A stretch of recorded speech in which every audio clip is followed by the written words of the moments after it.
who's leading most GOP polls by 50 to 60 percentage points. He was not at the debate, but will be in a Georgia jailhouse tomorrow. Former President Trump will be booked again on criminal charges, accused of trying to overturn the last election.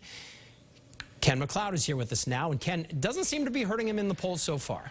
And no, David, buoyed by monstrous poll numbers among Republicans, former President Trump opted to skip tonight's Republican debate, believing it'd be foolish to make himself a punching bag in Milwaukee when he's got a big lead. So instead, he opted for a safe 45-minute sit-down with former Fox host turned ex-commentator Tucker Carlson.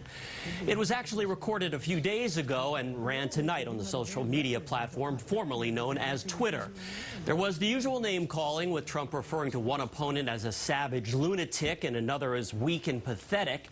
No surprise, he argued he's the only Republican who can beat Joe Biden and accuse the radical left, or deep state as he calls it, of heaping baseless charges on him to thwart his bid to reclaim the White House.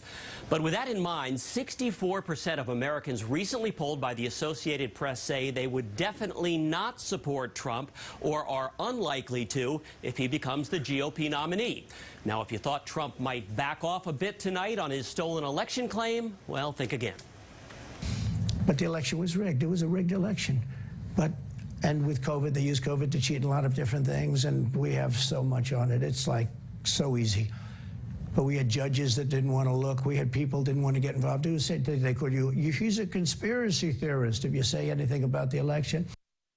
Trump's personal lawyer and advisor, former New York City Mayor Rudy Giuliani, surrendered in Atlanta today. Trump himself will do the same tomorrow, facing accusations he quarterbacked a criminal conspiracy to subvert Georgia's 2020 election results. Live in the Satellite Center tonight, Ken MacLeod, WBZ News. All right, Ken, thank you. WBZ and